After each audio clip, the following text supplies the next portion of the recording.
Welcome to this explainer.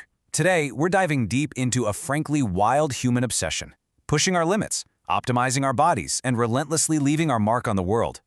Whether it's happening internally, right down to the chemistry of ourselves, or externally, splashed across the concrete canvas of our cities, we humans are just driven to conquer the impossible.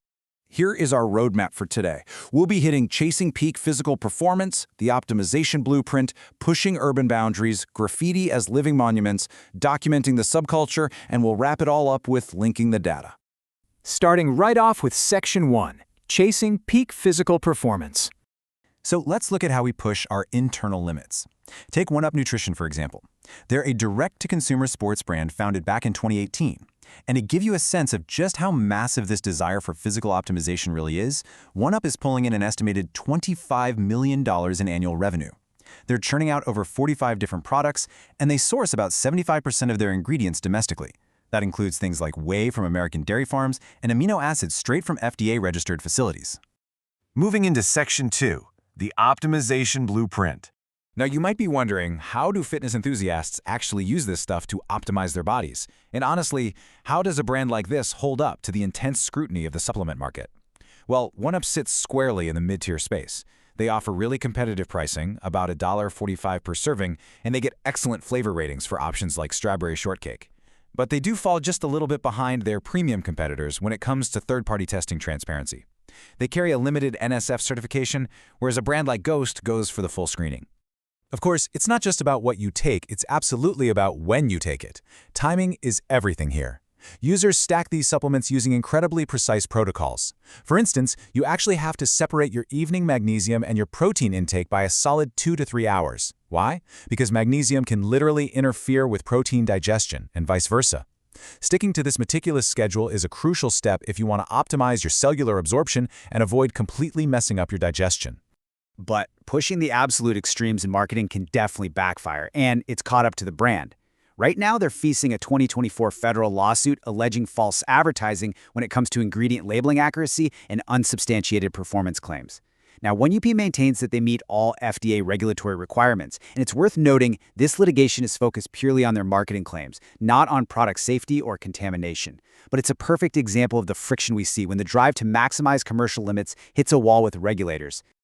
Okay, let's pivot a bit here. We've just seen how people strictly optimize their bodies internally through exact chemical protocols. But what happens when that exact same drive to push boundaries moves out of the gym and literally onto the streets to disrupt the physical environment? Let's get into Section 3, Pushing Urban Boundaries. Enter the Berlin Kids. These guys are a radical collective from the Kreuzberg district of Berlin, founded in the late 2000s by an artist and filmmaker known as Mr. Paradox Paradise. Rather than lifting weights, they treat the entire city as this extreme obstacle course. They take graffiti, parkour, and highly dangerous train surfing on the Berlin U-Bahn, and they combine it all into a performative practice. They use these distinct red and blue colors to symbolize blood and freedom, using their art to force public attention on the deep social issues like modern slavery. They are quite literally challenging the physical limits of the city itself. They scale massive structures, often with zero safety equipment, to paint in what the culture calls heaven spots. By targeting these dizzying, treacherous locations, their signature red and blue letters become highly visible. Plus, they're incredibly difficult for authorities to remove, which ensures their message easily outlasts the initial adrenaline rush of putting it up. And to actually fit these insane architectural drops, Mr. Paradox Paradise invented an entirely new visual language called paraglyphs. He essentially shifted the European graffiti scene away from your traditional horizontal tagging, creating a vertical lettering style specifically designed to cascade down the sides of tall buildings. It's this incredible synthesis of raw human athletic ability and artistic innovation. Which brings us to Section 4, Graffiti as Living Monuments. So over time, these illegal, fleeting adrenaline rushes, they actually transition into recognized cultural history.